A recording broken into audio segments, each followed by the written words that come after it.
I've experienced in my own life things that were hard and difficult, and I've learned over time to give thanks to God. As Paul says, give thanks in all circumstances, to give thanks to God in the midst of that by faith. I don't feel grateful. I don't feel joy at the painful thing that I may be going through, but I trust that God is going to force something good from it. I remember years ago, it was a very hard time in my life and my ministry. My ministry, just emotionally, I was deeply depressed for a bit, and this was, I don't know, probably 15, 20 years ago.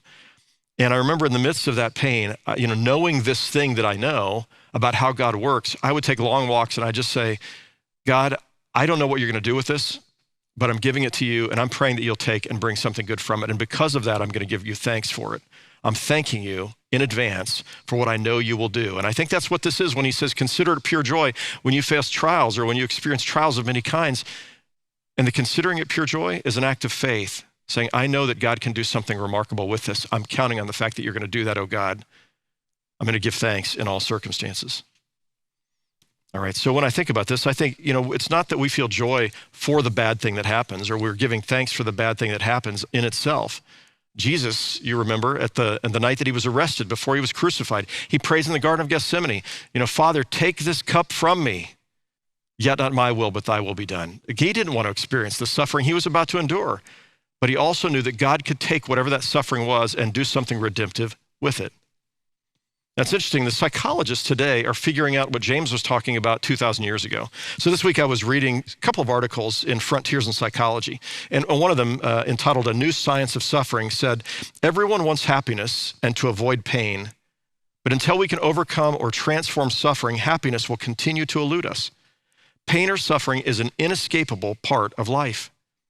So knowing that it's inescapable, how are we going to deal with it? And what James says is when you face it, when you're walking through it, rejoice, not maybe with your feelings, your emotions, but to be able to look at this and say, I wonder what God is going to do with this. I wonder how God can use this. God, I'm entrusting this to your care. Please rescue me. Please help me, but also please take and make something good and beautiful come from this pain.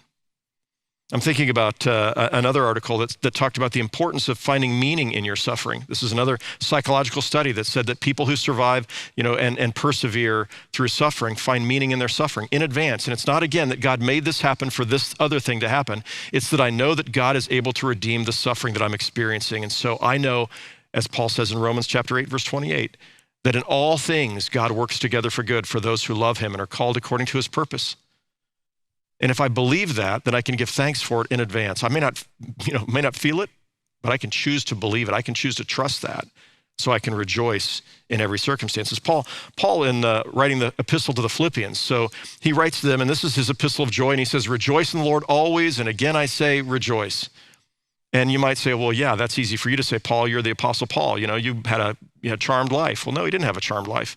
He'd been shipwrecked and beaten and imprisoned multiple times. And when he's writing the epistle to the Philippians, only 4 chapters long, he writes this epistle of joy from a prison cell where he's trying to figure out if he's going to be executed or released.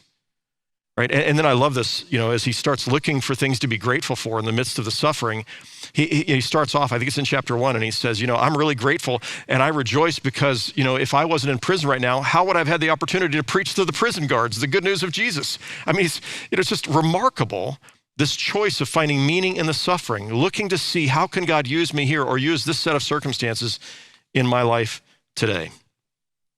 I remember some years ago going to visit a woman who was in a position where she couldn't speak anymore and she couldn't walk. And she was down at KU Med Center, if I remember correctly. And when I went to see her husband said, she understands everything you're going to say. And she talks with her eyes by blinking her eyes. And he said, what's really remarkable is that she has started every time that there is a helicopter landing on the helipad, she stops to pray. And right now, that's where she's finding meaning in her life. She's experiencing this terrible trial. She's not going to survive it.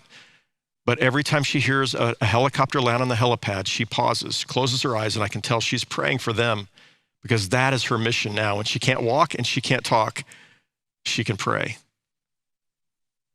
In everything, give thanks, Paul says. And James tells us, consider it pure joy when you face trials of many kinds.